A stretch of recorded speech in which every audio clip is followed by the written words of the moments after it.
Barr's declaration on Trump puts Justice Department back in political. Washington. William P. Barr was a lawyer in private practice in June when he wrote that was sharply skeptical of the special counsel's inquiry into whether President Trump illegally obstructed justice.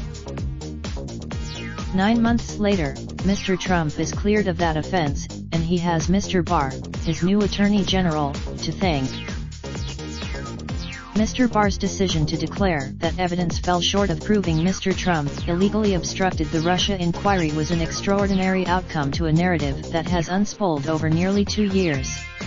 Robert S. Mr. Barr stepped in to make the determination, bringing the specter of politics back into the case.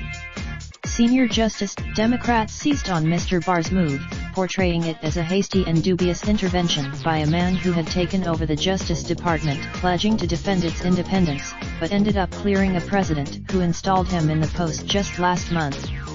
Mr. Mueller said his hostility to the prospect of obstruction charges against the president has been now met with what seems to be a fairly rapid decision by him to squelch a case that obviously Bob Mueller found at least plausible, said Senator Sheldon Whitehouse of Rhode Island, a senior Democrat on the Judiciary Committee and a former federal prosecutor. The chairman of 6 House committees sent Mr. Barr a letter Monday evening demanding access to Mr. Mueller's full report by April 2 and the underlying evidence shortly thereafter. Your 4-page sum. The senior Justice Department officials pushed back. Mr. Mueller and the officials also said the Justice Department applied no pressure on Mr. Mueller as he drew conclusions in the Russia investigation. Mr. Barr made the right call, said Robert W. Ray, the former independent counsel for the Whitewater investigation, who took over after Ken Starr stepped down. Since the statute, we depend on Bob Mueller to gather the information to make that judgment, but in a close call where there are significant both factual and legal hurdles to tackling the president, I think it is important for the department to speak with one voice, and that one voice is the voice of the Attorney General, he said. Mr. Barr took over at a Justice Department that was still reeling from extraordinary moves by its leaders in recent years, including Mr. Comey's defiance of long-standing policy to publicly criticize Mrs. Clinton while also declaring that no reasonable prosecutor would charge her with a crime as he closed an investigation into the matter.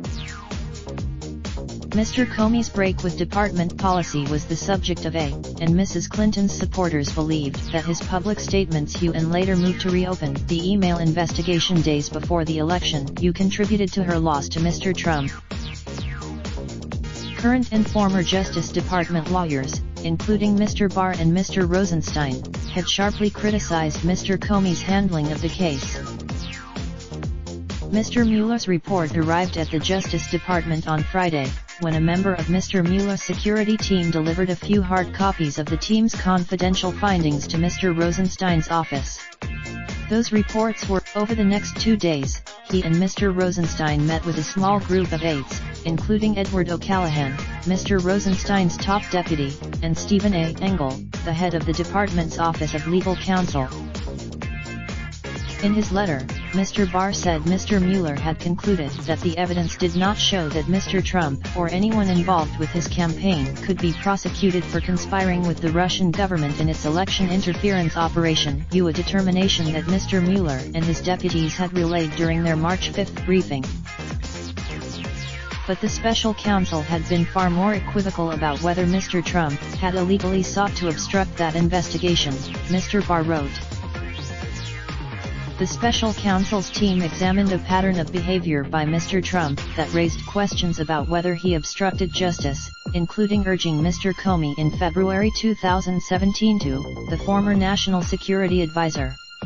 The president's, Mr. Barr said Mr. Mueller had laid out evidence and arguments both for and against the proposition that Mr. Trump committed obstruction but gave no details of the special counsel's analysis.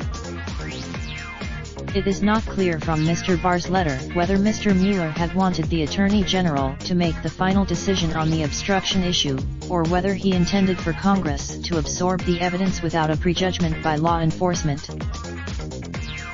While Mr. Barr did not detail his reasoning for deciding on the case, he appeared to be focusing on the question of whether investigators could prove Mr. Trump had corrupt intent in instances where the available evidence about his motivations was ambiguous. Obstruction case. Mr. Barr noted that Mr. Mueller had said there was insufficient evidence to prove any underlying offense of conspiring with Russia, and that the absence of such evidence bears upon the president's intent. But in narrowly focusing on a lack of evidence that the Trump campaign reached any agreement with the Russian government on sabotaging the election, legal experts said, Mr. Barr left out other reasons the president may have had for wanting to stymie a wide-ranging investigation. It could uncover other crimes and embarrassing facts. Indeed, it did. The special counsel's inquiry also led to several of the president's associates or campaign aides facing criminal charges and brought to light other potentially embarrassing information, including a detailed account of how Russia carried out 2 covert operations to aid his campaign. Moreover, Mr. Barr's suggestion that it could be hard to prove the president acted with a bad motive was at odds with his own previous writings.